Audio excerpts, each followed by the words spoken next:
Hey guys, so we'll take a look at Donkey Kong Country for the Super Nintendo. Now I actually unboxed this game all the way back in 2012, but just recently a user by the name of Swordfishx for Best asked if I could do a re-recording. My videos back then certainly weren't quite as good as they are now, so I was certainly happy to do that. It is a great package and I cannot wait till we get to the manual. But first off, we have a great front cover here. We've got a ton of different 3D renders, so of course we have the new look Donkey Kong, which was introduced in this game. We have a bunch of bananas, we have some zinger enemies up there. You can see kind of a jungle aesthetic in the background. We have Naughty Beaver down there. I think the snakes were called Rattlers or something in reference to Snake Rattle and Roll, which was an early Rare game.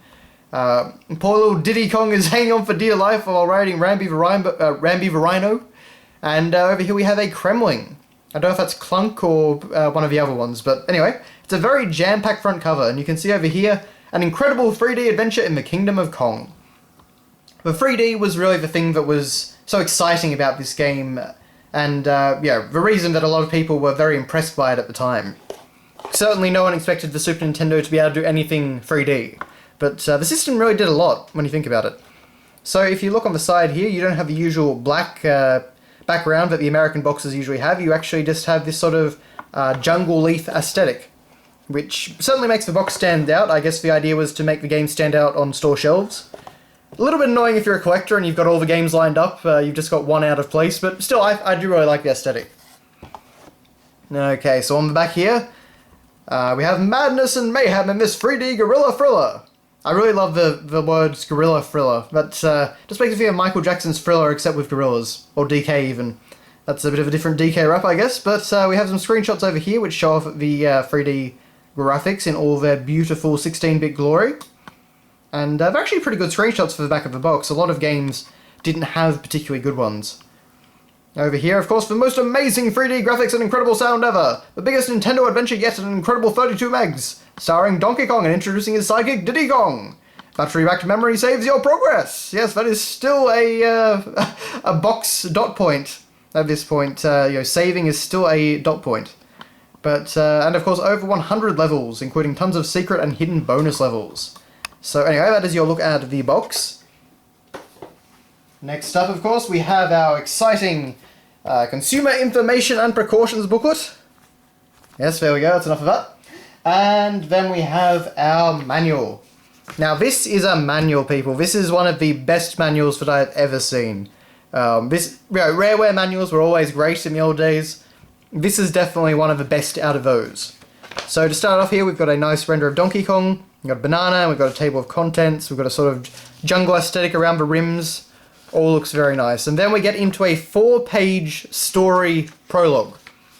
So we have characters here, we have dialogue, and this is for a Donkey Kong Country game. So, it was a dark and stormy night. Storms lashed the rugged terrain of Donkey Kong Island, home of a famous video game ape and his family and friends.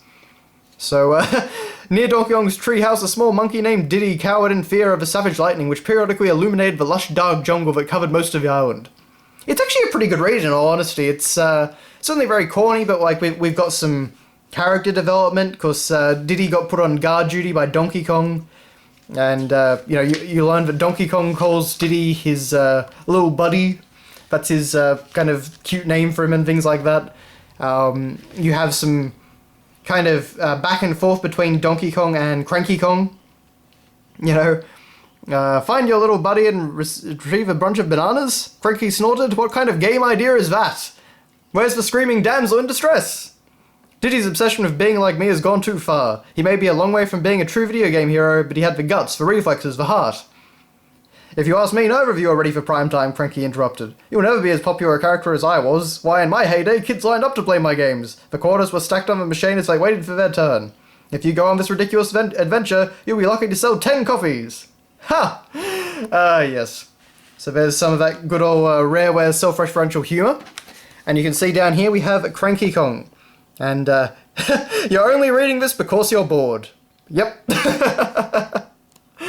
I love Rareware's old sense of humour. And what you'll find is that Cranky actually appears all throughout it. So, I wouldn't believe a word of this. I've been everywhere and I found only 2 locations. Bad ones at that. So talking out the world map and stuff like that. So lots of fun stuff. It's a really funny and enjoyable manual. You know, if you're only going to buy one game boxed and complete with the manual, this is probably the one to get, in all honesty. So controller functions, we get a ton more, you know, renders of DK and Diddy Kong. We've got Bananas, we've got Rambi down here looking a little bit weird. There's Espresso the Ostrich and Winky and On Guard. So lots of great stuff in here. Well, I've never seen so much rubbish. A good game shouldn't need any explanation. Well, in fairness, Cranky does have a point to some degree. I mean, you know, everything is stylized. Every single bit of dialogue has been... You know, I wouldn't be surprised if it was written by Rareware themselves, because it just really has that rare feel to it. You know, Donkey Kong, the king of swing, the Froa Garroa, the prime primate, it's Donkey Kong! But this is not your father's Donkey Kong. Although he is a relative of a classic arcade character, Country's Donkey Kong is a totally new character, with a new look, new moves, and a new attitude. Because it's 90s, everyone had to, you know, have an attitude. But, vines, and, you know, they did a ton of CG renders for this. It's very impressive. And then, of course, introducing Diddy Kong, who, of course, at one stage in development was actually going to be Donkey Kong Jr., just redesigned.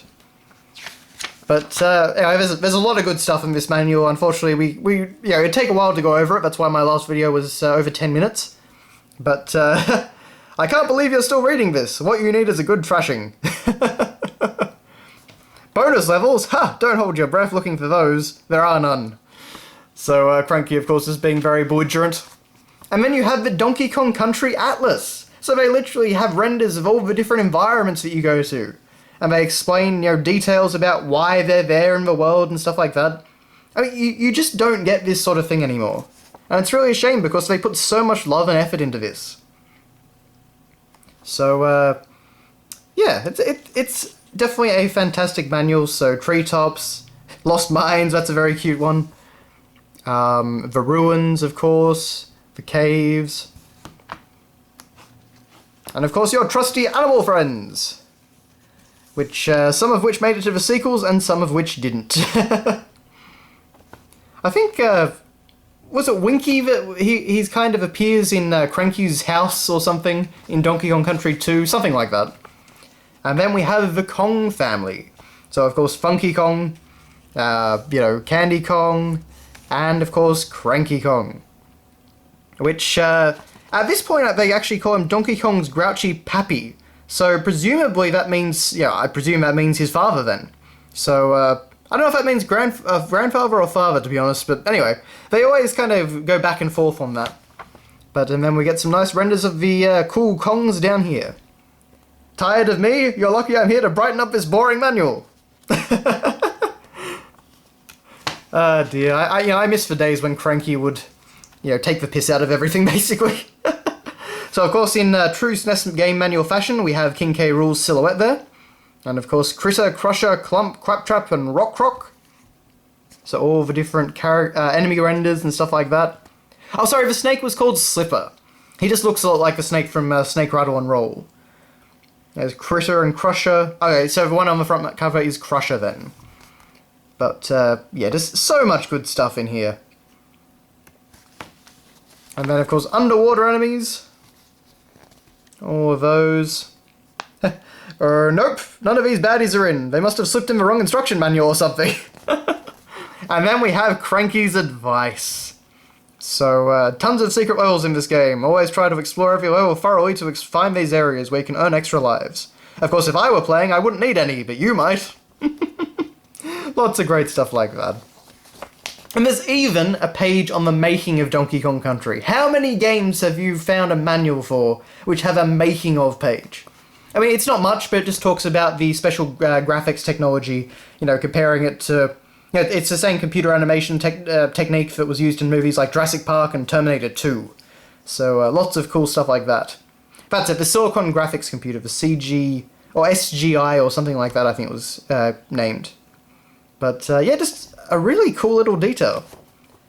And then, of course, notes. And I love that Cranky points out, does anyone ever actually use these memo pages? Waste of paper, if you ask me. I've got to say, Cranky, I think I only ever used it once, so... Yes. And then, of course, warning.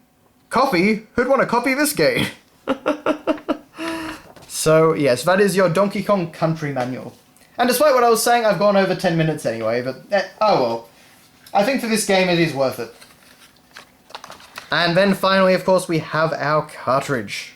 And, it's basically just the front cover reprinted, but that all looks very nice.